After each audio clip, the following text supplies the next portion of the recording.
In this part of our segment, we'll review the graduation application process so you'll know what to expect. First, you'll file the graduation application on your MyUNT Dallas account. Usually the application opens at the beginning of each term. So for example, fall graduates apply in August, spring graduates apply in January, and summer graduates apply in May. Next, your academic advisor will conduct the first review for your application after census date, which is also known as the 12th class day.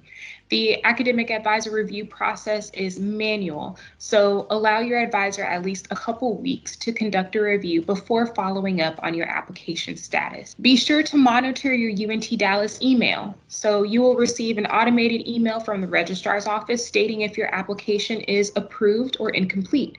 In addition, the registrar's office will send you details via email, such as purchasing your cap and gown, reserving your spot in commencement, and more. So be on the lookout. Next is commencement. So enjoy the ceremony with your closest family and friends.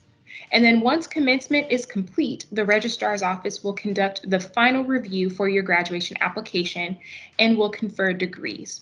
Lastly, your diplomas will be mailed within 6 to 8 weeks after your final grades and requirements are confirmed.